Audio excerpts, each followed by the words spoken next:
Hi, I'm Matthew Morris. I'm from the Episcopal Diocese of Western New York, and I'm going to read to you a reflection that I wrote on EYE this past June in St. Paul, Minnesota.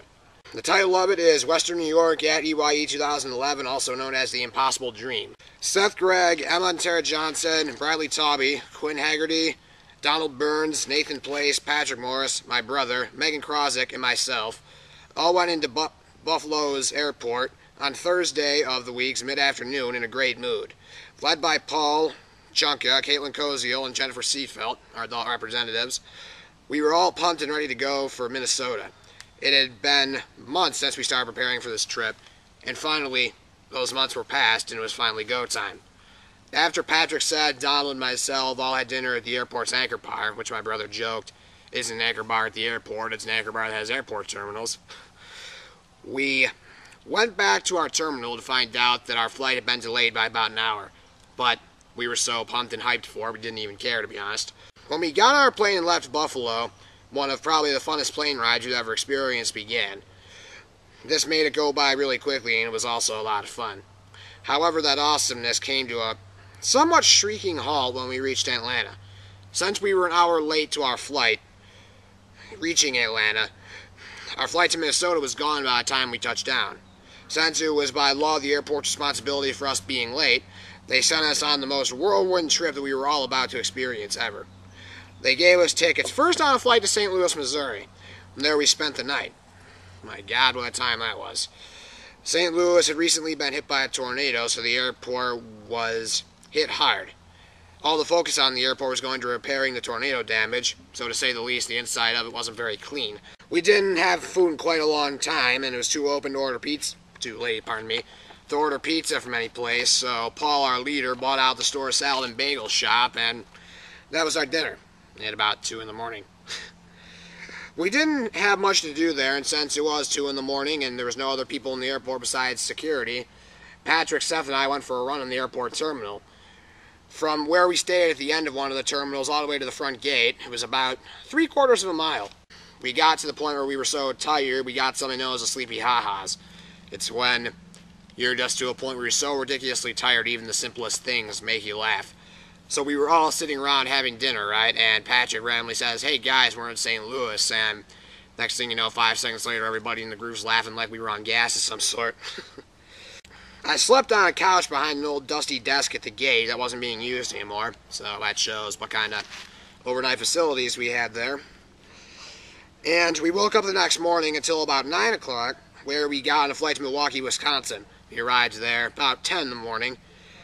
Our flight to Minnesota was scheduled to leave at 9 o'clock that night, so turns into what, about a 9-hour layover, is that? So until about 4 o'clock, we managed to survive waiting out of the boredom, and then God started to help us out a little bit by opening up 4 spots on an earlier flight to Milwaukee that Mom, Jen, Patrick, Brad, and Tara were all able to get on. That stunk for the rest of us, huh? But God decided to be even better to us, and he got Paul and everybody else in our group, including myself, that was left around, on a flight to Minnesota that left at 7:30, which was very good. When we finally arrived at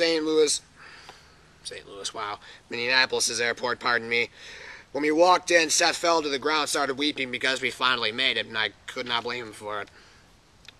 When we finally arrived at Bethel University, which has an awesome campus, we met up with everybody and we went to our dorms. While we were walking there, Patrick shouted near to groups nearby, "Western New York is finally here." We were greeted by a standing ovation by those groups. The next morning at the morning program, the speaker, Dr. Roger Nishioka, was talking to us, and he stood up and said at the very beginning of his speech, "I do believe Western New York is here." Once again, we were greeted by a standing ovation, which helped the awesomeness that we were experiencing before our layover returned. Dr. Nishioka was one of the most brilliant speakers I've ever heard in my entire life. His way of combining being serious and getting your message across, and his sense of humor, is probably one of the best things I've ever seen. He studied at Columbia Theological Seminary, and he was talking to us about how we all have the ability to make a difference in this world, no matter how small and insignificant we might think that we are, not that nobody really is, and that we all have the light of Christ inside us. He was a man from Hawaii, born of Japanese-American parents. His father was a Presbyterian priest, was commissioned to the Seattle's Japanese Presbyterian Church. He was joking with us, saying that when he arrived in Seattle as a 13-year-old, he always wondered two things. The first one was, what happened to the sun? The second thing was, where did all these white people come from? He jokingly said I would walk down the street and I would look up and just look around and think, dear God, they are everywhere. He had a wicked sense of humor. After the first workshop, we went to make your own percussion instruments with an awesome guy named Mr. J.B. Graves.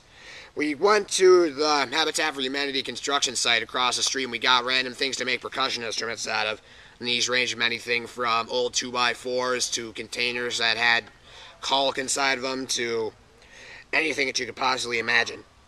And then we started singing a bunch of songs, practicing with our instruments. It always makes me laugh because Patrick, my brother, was standing right next to Mr. Graves as we were singing the song Funga Lafia, an African song that welcomes people entering new tribes, if I'm not mistaken. And Patrick was, he was singing the song, like mouthing out the words and stuff, but he wasn't really singing it, and Mr. Graves quickly noticed that. So he walks up right behind him, he shouts, "Sing it!" Right in his ear. Patrick jumped so high I thought he was going to go through the roof. After the sandwich chant, which is just a joke from our local church in Kenmore, New York, Patrick, Paul, Seth, Nate, Caitlin, and I went to capture some flags representing Western New York's all-star, quote-unquote, team. We got massacred. But the liturgy of the word that night, Mr. Eugene Sutton, the Bishop of the Diocese of Maryland, talked to us saying that there were walls that were separating everybody in this world from being one in Christ. They weren't physical walls, but boy, were they there. He ended a series of statements with saying, Jesus can break down these walls. So it was very cool to hear his opinion. The entire weekend was really highlighted by the awesome band that played there at each concert. The next night was the Episcopal Olympics. It was a series of competitions, just random things, like obstacle course races and stuff like that, including a religious lap battle that my brother won in very funny fashion. I thought that was awful funny. And then after that, we processed all the way to the Great Hall where we had our closing Eucharist. I was led by the biggest procession I've ever seen. I wasn't in it because I kind of screwed that one up, but it was still very cool to see. But then after the closing Eucharist, which was awesome, was over, we got this feeling of, oh great, now it's time to go home. And it really stunk because we met so many awesome people, and the fact that it was simply impossible to keep in contact regularly with each and every single person that we met there. So we left the next morning, and our airplane ride home was going good until Atlanta, which is where our cross-country plane tour on the first trip started. We had to divert away from Atlanta because of extreme weather there, so we had to divert to Alabama, Huntsville. And when our flight attendant came on the announcements and said, we're going to have to divert to Alabama, Huntsville, everybody in our diocese who was on that plane, all of us who were in close proximity to each other, turned around. We all just said at the same time, here we go again. But luckily, we just had to go to Huntsville for not even 10 minutes, and then we just got back on the plane and went to Atlanta, and then we finally reached back to Buffalo.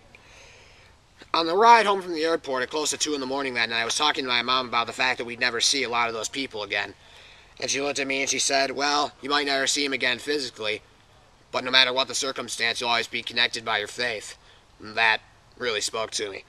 Other than the fact that we had texting, email, and Facebook, and any other electronic thing that you could possibly think of. I made myself a bunch of awesome friends there, and I'll never forget any of them. And at the same time, I hope that they'll never forget me. In closing, EYE 2011 was one of the most awesome experiences I've ever had. I hope that I can be involved with something of that magnitude again. And I hope that those friends that I met there will too. That was the impossible dream, Western New York at EYE 2011. But, lucky for us, it came true. Thanks for your time, everybody. I hope you enjoyed listening, and for all you people out there that haven't gotten a chance to go to EYE yet that will be eligible to go to the next one, I highly recommend that you do, because it's a great time. Bye-bye.